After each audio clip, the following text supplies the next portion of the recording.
साथियों, Poona pact. Poona pact क्या है?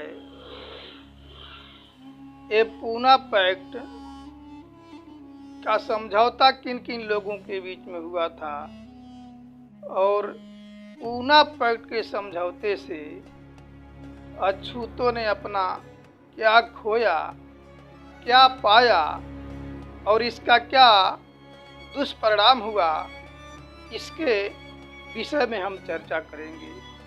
तो दोस्तों, देर न करते हुए हम लोग वीडियो शुरू करते हैं। दोस्तों, साथियों, आप लोगों ने पूना पैक्ट के बारे में सुना होगा, लेकिन हमारे समाज के बहुत से लोग केवल पूना पैक्ट का नाम जानते हैं। उसके बारे में बहुत से कम लोगों की जानकारी है। तो दोस्तों, जब सवर्णों को 10% आरक्षण दिया जा रहा था संविधान के विरोध में, जो संविधान सम्मत नहीं था, तो हमारे जो है कि समाज के जो एसटी एसटी के प्रतिनिधि चुन करके जाते हैं सुरक्षित सीट से, वे सांसद और विधानसभाओं में इसके खिलाफ आवाज नहीं उठाए, एक शब्द भी नहीं। और जो बोले वो ब्राह्मणों के समर्थन में बोले।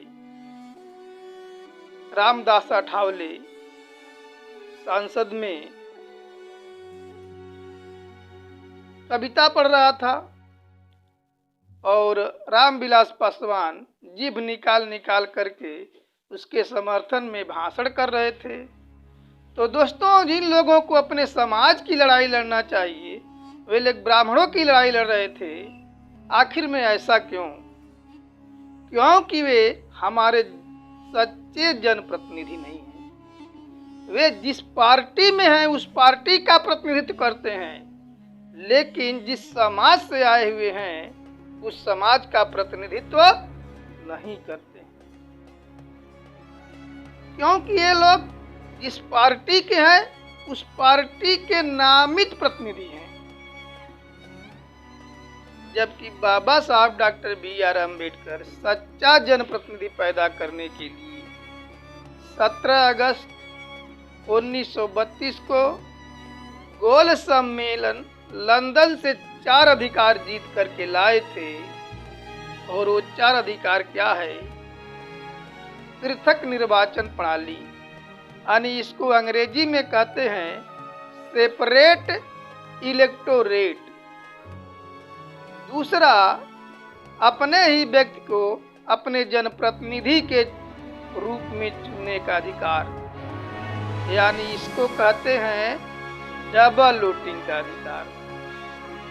और तीसरा, प्रौढ़ मताधिकार, जिसको अंग्रेजी में कहते हैं एडल्ट फ्रेंचाइजी। और चौथा, देश, प्रांत और केंद्र के विधानमंडलों में पर्याप्त प्रतिनिधित्व का अधिकार, इसको अंग्रेजी में कहते हैं एडिक्वेट रिप्रेजेंटेशन। तो देश, प्रांत और केंद्र के विधानमंडलों में पर्याप्त प्रतिनिधित्व का अधिकार ये 9 समूहों के लिए था। SC, ST, OBC, minority, MBC, NT, DNT और बीजीएनटी के लिए था। और प्रौढ़ मताधिकार सभी लोगों के लिए था, खास तौर से ओबीसी के लोगों के लिए। बाबा साहब डॉक्टर बी.आर. अम्बेडकर ये जानते थे कि ओबीसी की आबादी हमारे देश में 52% है। ये लोग इस देश का शासक बन सकते हैं, हुक्मरान बन सकते हैं। और बाबा साहब डॉक्टर बी.आर. अम्बेडकर ये भी जानते थे अमेरिका में एडल्ट फ्रेंचाइजी नहीं है, प्रौढ़ मताधिकार नहीं है। वहाँ पे जो सरकार को टैक्स देता है और जो पढ़ा लिखा है पोस्ट ग्रेजुएट है, उसी को वोट देने का अधिकार है। तो उस समय इंडिया ब्रिटिश इंडिया थी, क्योंकि जो कानून ब्रिटेन में पास होता था वही कानून इंडिया में भी लागू होता था। तो बाबा साहब ने सोचा कि इस प्रकार से तो हमारे लोग वोट देने के अधिकार से वंचित हो जाएंगे। तब उन्होंने उपाय लगाया और सोचा कि हमारे लोग जब पैदा होते हैं तो उन धन दौलत लेकर के नहीं पैदा होते हैं। धन दौलत नहीं बढ़ती है, केवल उम्र बढ़ती है। यानी जिस महिला या पुरुष का उम्र 21 वर्ष से ज्यादा हो गया है, उन सभी लोगों को वोट डालने का अधिकार होना चाहिए।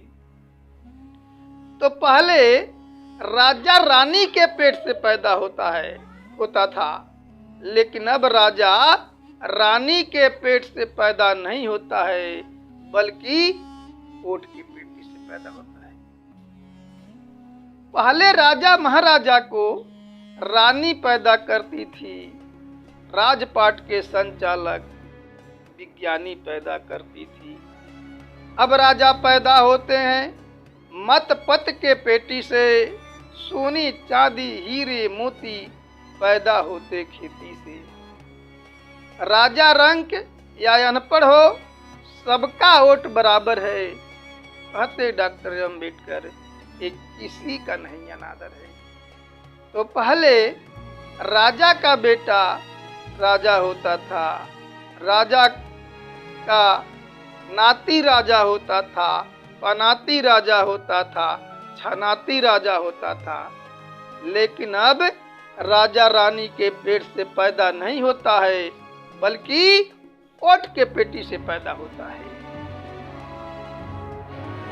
और पहला और दूसरा अधिकार पृथक निर्वाचन प्रणाली यानी सेपरेट इलेक्टोरेट और डबल वोटिंग का अधिकार SC ST के लिए। तो गांधी ने इस दो महत्वपूर्ण अधिकार को पूना पैक्ट का समझौता करके दो अधिकार छीन लिया। यदि पूना पैक्ट का समझौता नहीं होता, यदि दो अधिकार गांधी ने नहीं छीना होता, तो क्या होता कि हमारे देश में जितने भी सुरक्षित सीट है, हमारे देश को उतने भागों में बांटा जाता और वहां पे अछूत ही मतदाता होता और अछूत ही उम्मीदवार होता। जैसे हमारे देश में 131 सीट सुरक्षित है, तो हमारे देश को पूरे 131 भागों में बांटा जाता, ऐसे ऐसे, और वहां पे अछूत ही अछूत को वोट देते।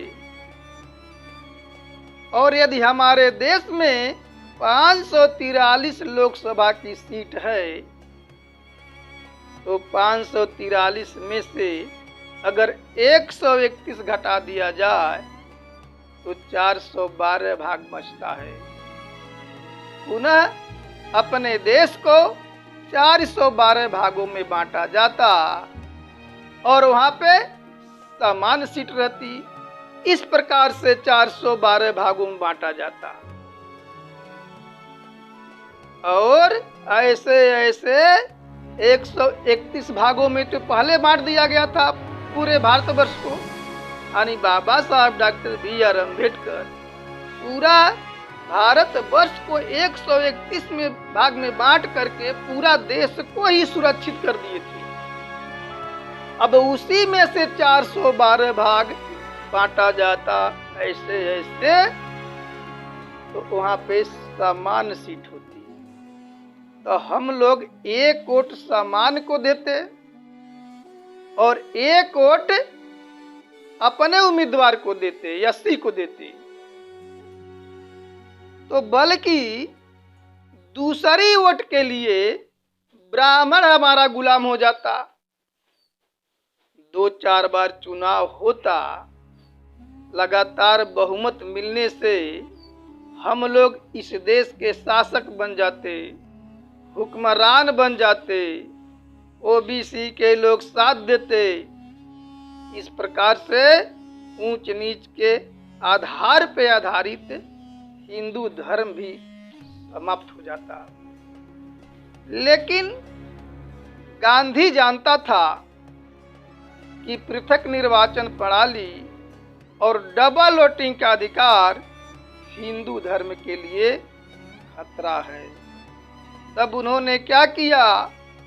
20 सितंबर 1932 को पूना के यरबदा जेल में आमरण अनशन कर दिया और कहा कि जब तक डॉक्टर अंबेडकर अपना पृथक निर्वाचन प्रणाली और डबल वोटिंग का अधिकार वापस नहीं लेते हैं, तब तक मैं अन्न जल ग्रहण नहीं करूंगा, अपना प्राण त्याग दूंगा। जब गांधी जी के उपवास का बाबा साहब डॉक्टर बी.आर. अम्बेडकर के ऊपर कोई प्रभाव नहीं पड़ा, तो ब्राह्मणवादियों ने क्या किया? खून से लेटर लिख करके डॉक्टर अंबेडकर को भेजा, यदि अपना पृथक निर्वाचन प्रणाली और डबल वोटिंग का अधिकार वापस नहीं लेते हैं तो आपका खून कर दिया जाएगा। बाबा साहब डॉक्टर बी.आर. अम्बेडकर समझ गए कि ये सब शरारत कांग्रेसियों का है, वह विचलित नहीं हुए। तब उसके बाद उन लोगों ने बहुत ही षड्यंत्रकारी उपाय निकाला कि जिसके लिए ये हक अधिकार लेकर के आए हैं, उन लोगों में ये अफवाह फैला दी जाए कि कांग्रेस का संगठन गांव-गांव में है, उनके बस्तियों को जला दिया जाएगा।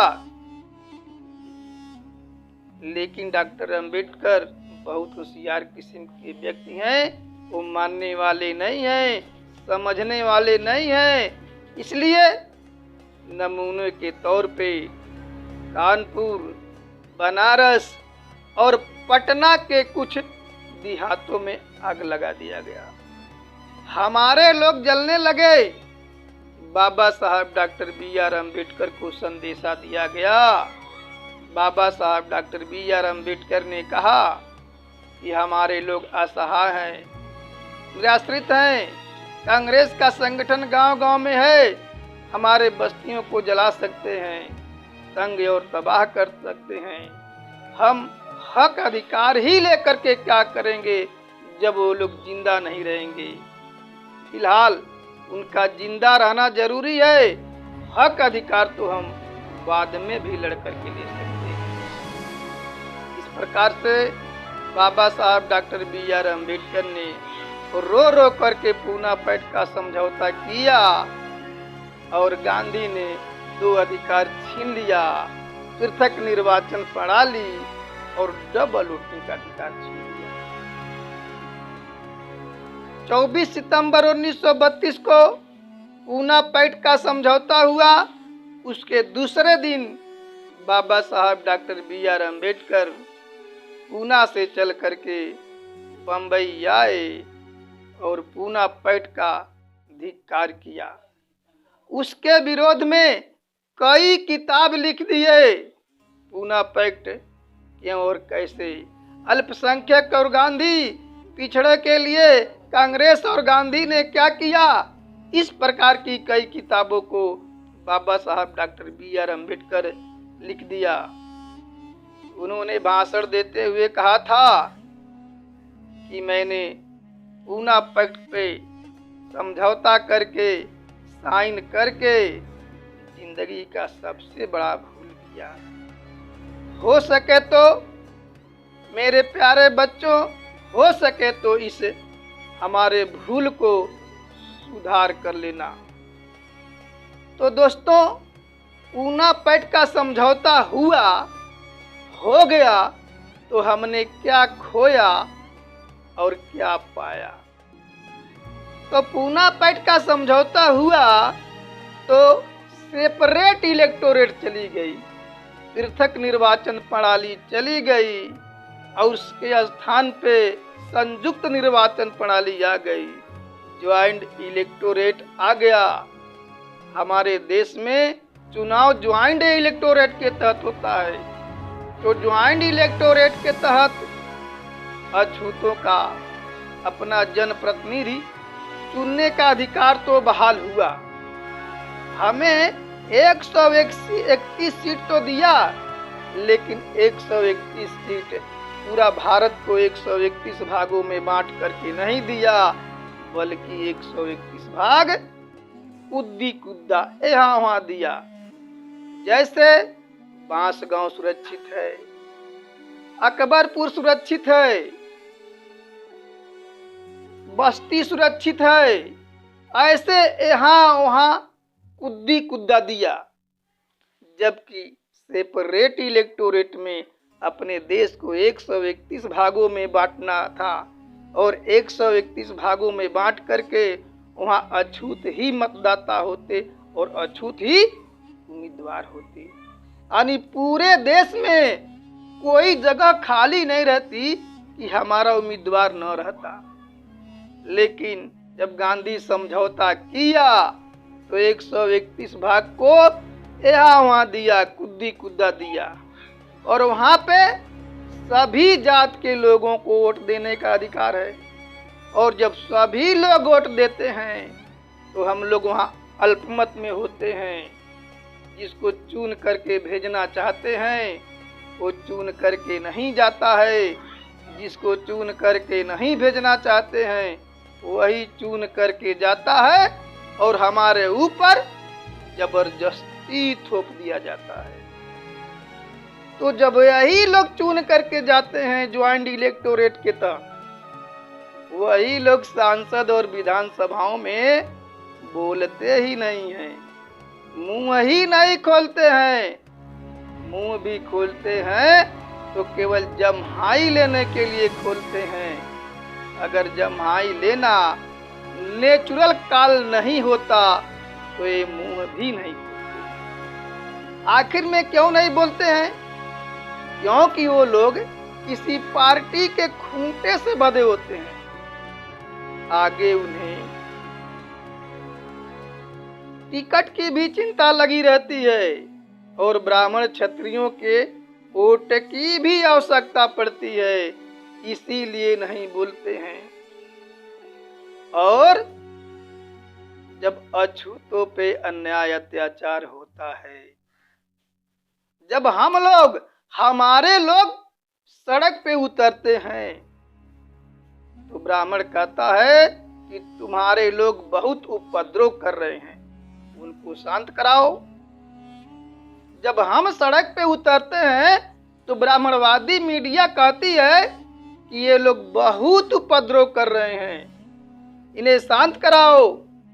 लेकिन जब ब्राह्मण सड़क पे उतरता है तो ब्राह्मणवादी मीडिया कहती है कि ये लोग आंदोलन कर रहे हैं, तो तुम्हारे लोग बहुत उपद्रव कर रहे हैं, उनको शांत कराओ। तब सुरक्षित सीट के जनप्रतिनिधि को मीडिया के सामने करता है और लिखित में भाषण देता है। भाषण लिख करके देता है कि तुमको इतना ही बोलना है, इससे ज्यादा एक शब्द भी नहीं बोलना है, यानी उसके ऊपर व्हीप जारी कर देते हैं। ऐसे ही लोगों के लिए बाबा साहब डॉक्टर बी.आर. अम्बेडकर 3 शब्द का प्रयोग किए थे, टूल, स्टूज और agent. Tool of the caste Hindu, stooge of the caste Hindu, agent of the caste Hindu. Tool का मतलब होता है औजार।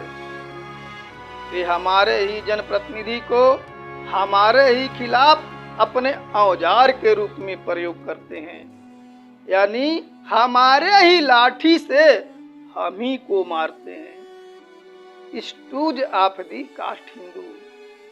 स्टूज का मतलब पिट्ठू, पिछलग्गू, चमचा। वह जब जीत के जाते हैं वे लोग, तो हमारे लोगों का हाल चाल लेने के लिए भी नहीं आते हैं। वे ब्राह्मणों के घर जाते हैं और ब्राह्मणों का पिछलग्गू बन करके रह जाते हैं। Agent of the caste Hindu. Agent का मतलब होता है मध्यस्थता करने वाले, और देसी में उसे दलाल और भड़वे कहते हैं। मध्यस्थता का मतलब ये है कि यदि हमारे समाज का है तो हम उसे अपना वोट दे देते हैं, और वो वोट का दलाली कांग्रेस और बीजेपी के साथ कर देता है। यानी वो दलाली का काम करता है हमारे वोट के लिए। इसीलिए बाबा साहब कहते टूल, स्टूज और एजेंट। और 1951 में पेप्सू में Patiala eastern Punjab schedule caste state university में बाबा साहब डॉक्टर BR अम्बेडकर भाषण देते हुए कहे थे कि अनुसूचित जाति, अनुसूचित जनजाति के विधायकों की क्या हाल है, सिवाय कांग्रेस के गुलामी की अलामत कुछ नहीं, जो दूम हिलाते हुए कुत्ते की तरह अपने आकाओं के तलवे चाटने में लगे रहते हैं। हमारे लोगों को पोजीशन और पावर की जानकारी ही नहीं है। हमारे लोग पोजीशन को ही पावर समझते हैं, और वे लोग हमारे लोगों को केवल पोजीशन देते हैं, पावर नहीं देते हैं। अब पोजीशन और पावर क्या है? जैसे किसी ग्राम पंचायत में ग्राम प्रधानी का चुनाव हो रहा है, तो ब्राह्मण और क्षत्रिय अपने हरवाह और चरवाह दुअरहा को चुनाव लड़वा देता है, और जब जितवा के लाता है तो पोजीशन तो उसके पास आ जाती है, लेकिन पावर किसके पास है? जिसका वो हरवाही चरवाही करता है, पावर उसके पास होता है। उसी प्रकार से जो हमारे सांसद और विधायक हैं, जो सेपरेट इलेक्टोरेट के द्वारा नहीं बल्कि ज्वाइंट इलेक्टोरेट के द्वारा चुन करके आए हैं, वे उन सांसद और विधायकों को क्या देते हैं? हर तरह की सुविधा देते हैं। गाड़ी, घोड़ा, नौकर चाकर, खाना बनाने वाला, बॉडीगार्ड, यानी सब प्रकार की सुविधा देते हैं, सब प्रकार का पोजीशन देते हैं, लेकिन पावर उसको नहीं देते हैं। वो हमारे हित में कोई निर्णय नहीं ले सकता है, यानी वो भी वहां जा करके राजनैतिक रूप से हरवाही ही कर रहा है। तो बाबा साहब डॉक्टर BR अम्बेडकर इसीलिए कहे थे कि हमारे लोगों को पोजीशन और पावर की जानकारी है। हमारे लोग पोजीशन को ही पावर समझते हैं, इसलिए उनका निर्णय लेने की शक्ति समाप्त हो जाती है। वे हमारे समाज के लिए कुछ नहीं कर सकते हैं, यहाँ तक कि आंदोलन भी नहीं कर सकते हैं। और जो नेता अपने समाज के लिए अपने महापुरुषों के विचारधारा को आधार मान के काम करने का कार्य करता है, उसको वे लोग हमेशा तंग और तबाह करते हैं। और जो लोग अपने समाज के लिए भड़वागिरी, दलालगिरी का काम करता है, कुत्ते के समान तलवे चाटने में लगा रहता है, उसको वे लोग अपने हमेशा साथ रखते हैं और पदोन्नत करते हैं। और जो नेता अपने महापुरुषों को विचारधारा को आधार मान करके काम करने का कार्य किया, उसको हमेशा तंग और तबाह करने का काम करते हैं, जिसका परिणाम हुआ कि हमारे समाज में जेन्युइन लीडरशिप समाप्त हो गई, हमारा समाज लीडरलेस हो गया। और जब समाज लीडरलेस हो जाता है, उसके हक अधिकार को छीना जाता है। यहाँ तक कि पुलिस चौकी में भी उनका फरियाद कोई सुनने वाला नहीं है। यह सब पूना पैक्ट का दुष्परिणाम है। हमारे ही में से कुछ लोग कहते हैं कि जो लोग संयुक्त निर्वाचन प्रणाली का विरोध कर रहे हैं, यानी ज्वाइंट इलेक्टोरेट का विरोध कर रहे हैं, वो पृथक निर्वाचन प्रणाली की मांग कर रहे हैं, यानी संयुक्त निर्वाचन प्रणाली का मांग कर रहे हैं। लेकिन हमारा पार्टी और संगठन इसमें विश्वास नहीं करती। अरे पृथक निर्वाचन प्रणाली को मांग करने के लिए हमारे देश में अंग्रेजों को होना चाहिए। जब अंग्रेज नहीं है तो किससे मांगे? क्या ब्राह्मणों से मांगे? जो हमारा पक्का दुश्मन शासन सत्ता में मौजूद है, वो ऐसा करने वाला नहीं है। हम पृथक निर्वाचन प्रणाली की मांग नहीं करेंगे, बल्कि राजनैतिक आरक्षण को समाप्त करने के लिए आंदोलन करेंगे। क्योंकि जब तक ये राजनैतिक आरक्षण रहेगा, तब तक हमारे लोग इन चमचे दलाल और भड़वे को अपना नेता समझते रहेंगे। तब तक हमारा आंदोलन तेज नहीं हो सकता, क्योंकि आज इन चमचे दलाल भड़वे की, आज इन चमचे दलाल भड़वे की लाइन गांव के गलियों से लेकर के दिल्ली के दरबार तक लगा रहता है। यदि राजनैतिक आरक्षण समाप्त हुआ तो ठीक, नहीं तो इसे समाज में डिस्क्रेडिटेड किया जाएगा, बदनाम किया जाएगा। इससे हमारे लोग इन चमचे दलाल भड़वे के पीछे खड़ा होना बंद कर देंगे, तब भी हमारा आंदोलन तेज हो सकती है। तो दोस्तों, ब्राह्मण जो है कि हमको गुमराह करता है, हम सभी लोगों को गुमराह करता है कि आरक्षण तो केवल 10 साल के लिए था, लेकिन राजनैतिक पार्टियां इसे वोट के लालच में 10 साल के लिए और बढ़ाती रहती है। लेकिन मैं आप लोगों से बता देता हूं कि केवल राजनैतिक आरक्षण 10 साल के लिए था, जो संविधान के अनुच्छेद 330 और 332 के तहत राजनैतिक आरक्षण का प्रावधान किया गया है। और संविधान के अनुच्छेद 15(4) और 16(4) के तहत सरकारी नौकरियों और शिक्षा में आरक्षण का प्रावधान किया गया है, जो हमेशा के लिए है। इसका समय सीमा नहीं है, ये अनवरत है, हमेशा के लिए है। लेकिन राजनैतिक आरक्षण केवल मात्र 10 साल के लिए था, और 10 साल के बाद म्यूचुअल एग्रीमेंट के द्वारा, आपसी सहमति के द्वारा इसे 10 साल के लिए बढ़ाना है कि समाप्त करना है, इसे बाथ पार्टी मिलकर के तय करेगी। यानी अनुसूचित जाति जनजाति का सबसे बड़ा संगठन और सरकार मिलकर के तय करेगी कि राजनैतिक आरक्षण को 10 साल के लिए बढ़ाना है कि समाप्त करना है।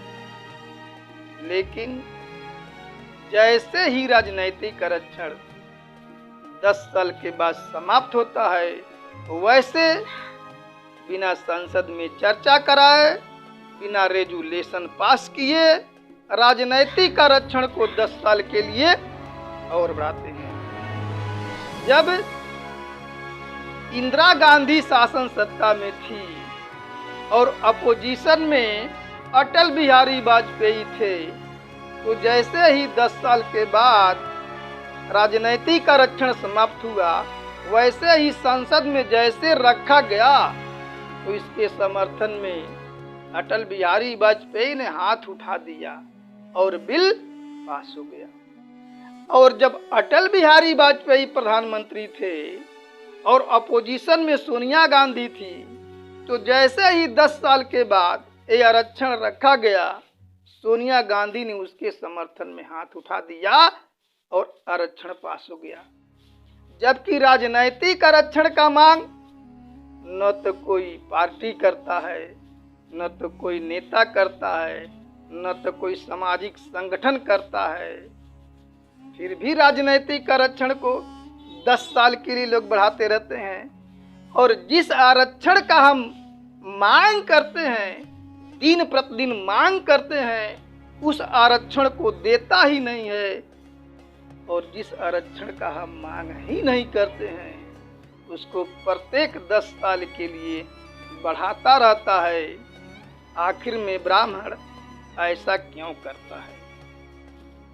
ब्राह्मण ये सोचता है कि यदि मैं राजनैतिक आरक्षण को समाप्त कर दिया 10 साल के बाद, तो सभी सीट सामान्य हो जाएगी। और जब सभी सीट सामान्य हो जाएगी, तो अनुसूचित जाति और जनजाति के लोग चुन करके नहीं जा पाएंगे। और जब नहीं चुन करके जाएंगे, तो बाबा साहब डॉक्टर बी.आर. अम्बेडकर का लिखा हुआ किताब पढ़ना शुरू करेंगे। बाबा साहब डॉक्टर बी.आर. अम्बेडकर का लिखा हुआ संविधान पढ़ना शुरू करेंगे। तो उसमें लिखा गया है सेपरेट इलेक्टोरेट। इसके लिए देश में बहुत बड़ा आंदोलन होगा, बहुत बड़ा क्रांति होगा, बहुत बड़ा बवाल होगा, और हम ब्राह्मणों का लॉ एंड ऑर्डर चलाना मुश्किल हो जाएगा। तब हमको मजबूर हो करके अपने देश को 131 भागों में बांटना पड़ेगा, जहाँ पे अछूत ही मतदाता होंगे, अछूत ही उम्मीदवार होंगे। तब उनको ब्राह्मण क्षत्रियों की वोट की आवश्यकता नहीं पड़ेगी। तब वह पार्लियामेंट में जूता लेके हाथ में बैठेगा। यदि उसके खिलाफ कोई कानून बनता है, तो पहले जूते से बात करेगा। ऐसा नहीं होना चाहिए।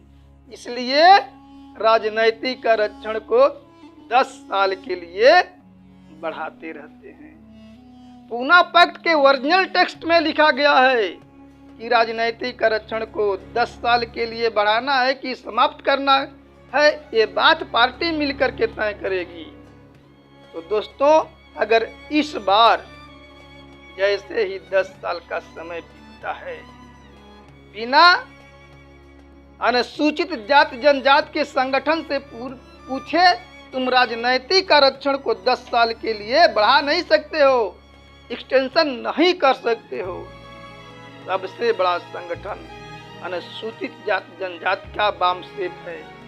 बिना इनके राष्ट्रीय अध्यक्ष से पूछे तुम, इनके संगठन से पूछे तुम राजनैतिक आरक्षण को बढ़ा नहीं सकते हो।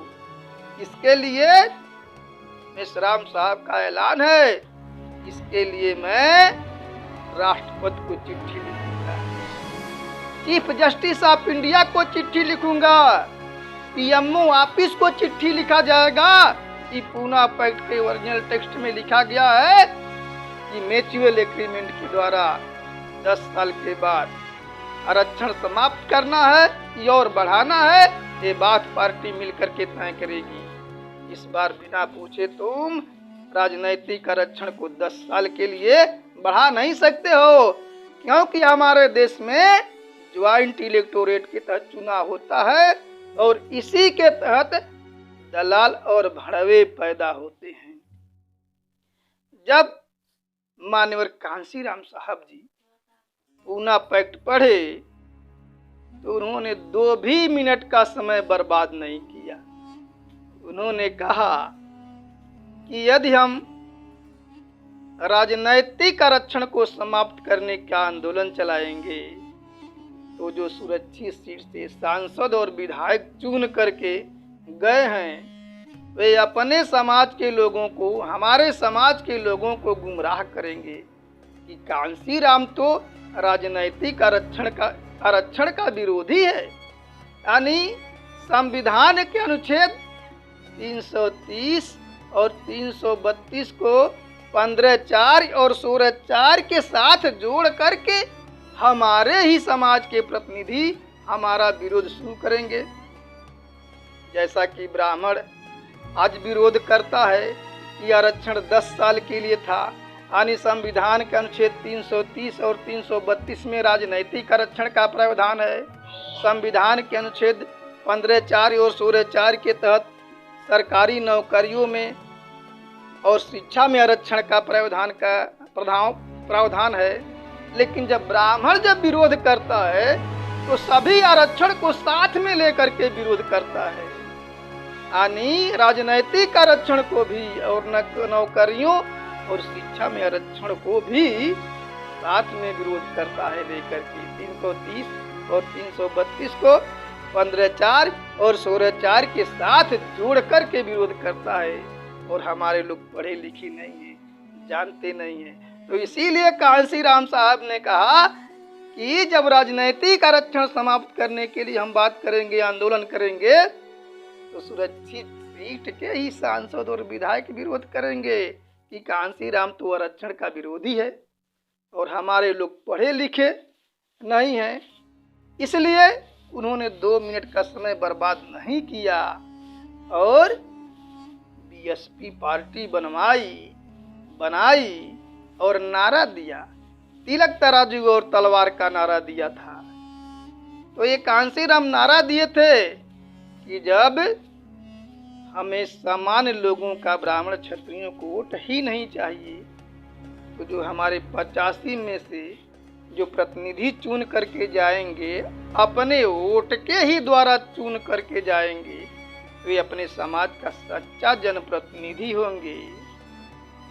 तो उन्होंने एक पूना पैक्ट का काट ढूंढा था, लेकिन जब कांशीराम साहब नहीं रहे, उनका परिनिर्वाण हो गया, तो बहन जी ने उसमें ब्राह्मणों को बहुजन समाज पार्टी में घुसा लिया। और ब्राह्मण जहाँ जाते हैं, इतिहास गवाह है कि वो लोग अंदर से चाल करके खोखला कर देते हैं।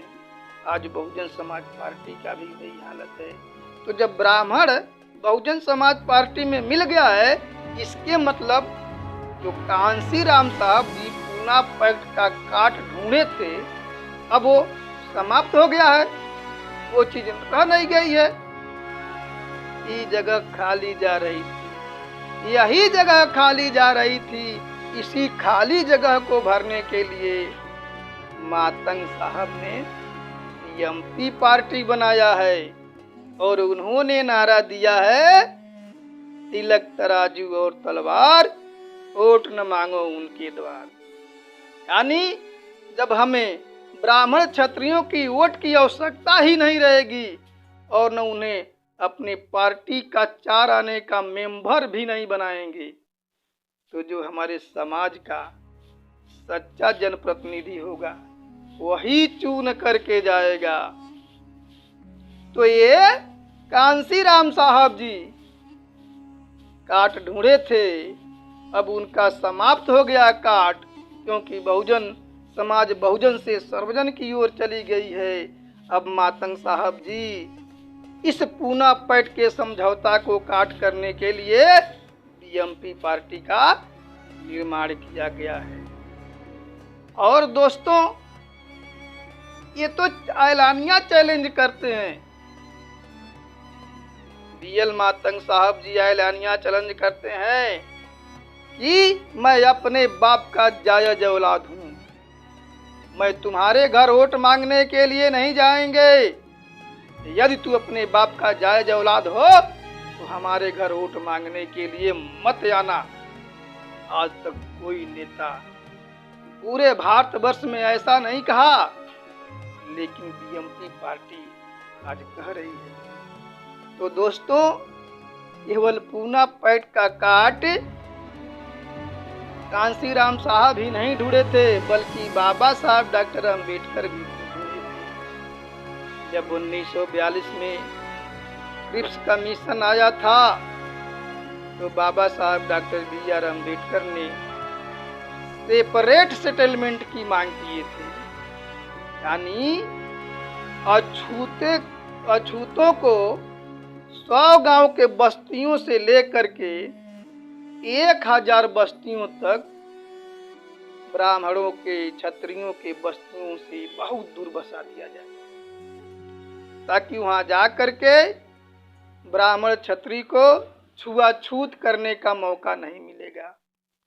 और अछूत से छुआछूत तो करेगा नहीं।